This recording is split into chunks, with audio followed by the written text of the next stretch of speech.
Hi everybody, I'm CJ Lou. Welcome to the Fired Up with CJ show. I am so excited today because we have author Kathryn Alice with the book Love Will Find You. And in this segment we're going to be talking about manifesting your soulmate. It is possible. We've both done it. Yes, right? we have. We have. So welcome back, Kathryn. Great to have you here. Thanks for having me. Good to talk to you. So I love this whole idea of you have a list of how you know that you've actually found your soulmate or not. Share with us some of the ideas that you have on this, like your cut list. You're a soulmate, you're not a soulmate. Well, your soulmate makes you feel good. And if your soulmate, if the person you're dating is tearing you down or making you feel bad, eroding away at you emotionally, not your soulmate, for sure. And they're available to you. It flows easily with them. You feel like you've known them a lifetime. It's flowing, not real dramatic. And if it's really dramatic, you got to take a look at that. Very likely not to be the soulmate. Yeah, and I like how it says if you're fighting a lot, right, which is part of the drama. The drama, right. If you're fighting a lot, very possibly not the soulmate. Yeah, and you know it's interesting because in the very beginning, as my husband and I were kind of sorting things out, we fought way more in the very beginning than we do now. I mean, we maybe have like a minor little tap, like maybe like twice, 3 times a year, which is not that much, I think. I don't know. But I think that, you know, when in the beginning, so is that a true litmus test? I mean, if you're fighting in the beginning, could that be, what does that mean? Well, it can be. That's true. When you're feeling into each other, there can be some bumps along the way, and it's like an emotional bonding that can take place. And so that's different than real fighting, real serious, heavy drama. Probably not your soulmate. Ah, okay, got it. And the other thing I love in here is that you feel like you're not settling. Right.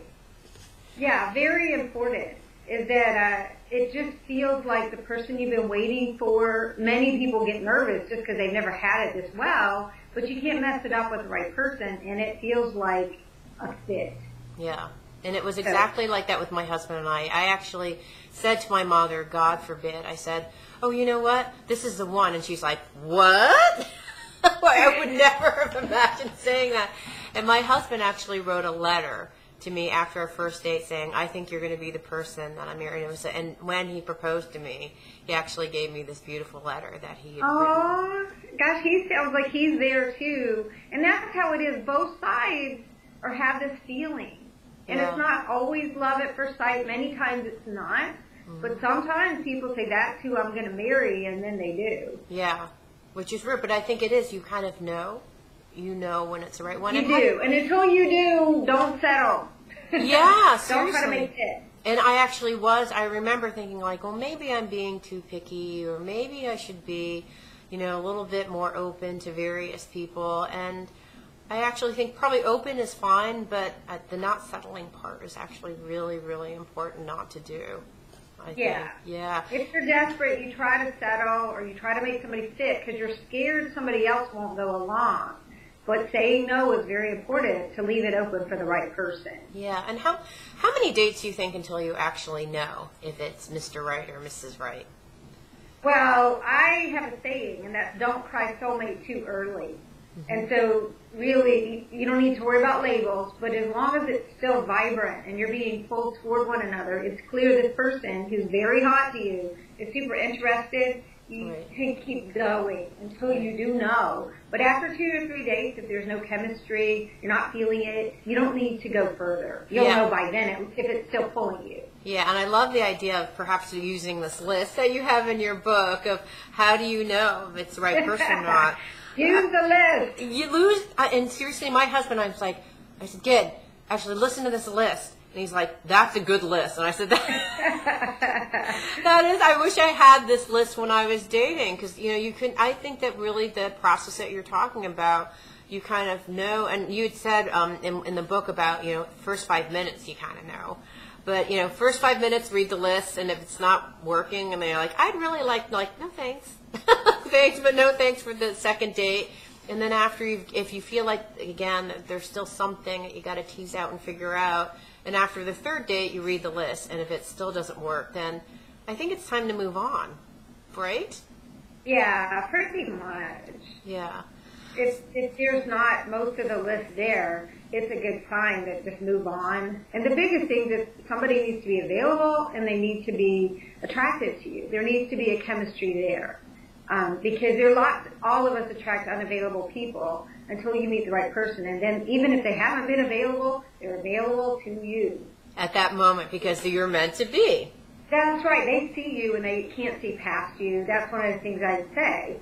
And it takes some getting used to because you never had it that good until you wait. Just like you're experiencing, and I just celebrated my 10th wedding anniversary, just like we still have. Yeah. It's just right, and you still can't believe that it happened. Yeah.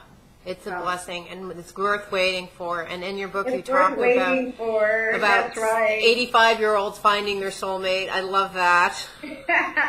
And if you're listening and you're not 85, don't worry that it's going to take that long for you. Yeah. If you're listening to us now, I assume love is imminent for you, and you found us for a reason. But in the meantime, yes, love knows no age. And so I've had people up into their 80s find somebody, a 115-year-old man in Malaysia recently remarried, and a woman who was 105 in England just married. And so love doesn't know age like that. Yes, and don't settle. These people waited until later. Don't settle. That's right. So tell us how people can find your workshop. Well, go to KathrynAlice.com, and it's spelled KathrynAlice.com, and look for events. Click on events. Every summer I teach in the U.S., in other places, other seasons. And then if you cannot make it, though people fly in for my work because it works, look for the Manifesting Love CD, and that is sold on my website as well, also on Amazon. So my work is out there, and the live work is very good. It tends to turn a corner for many people. Some meet in the workshop even. Which is the best benefit ever, the best bonus ever. You may walk away with your soulmate after the workshop. We've had a lot of weddings. It's not the primary intent, but it happens. No, I know. But it can happen. Hold out the possibility that it could happen. That's why you're even there at the workshop. Anyways. That's right. Thank you so much for your time and a wonderful piece of work and the spirit in which you write this, because it's definitely out of a spirit of love, and you can feel it in the book. So thank you so much. Thank you, CJ. Good to be with you. All right. Thanks for being here. Bye-bye, everyone. Bye, everyone.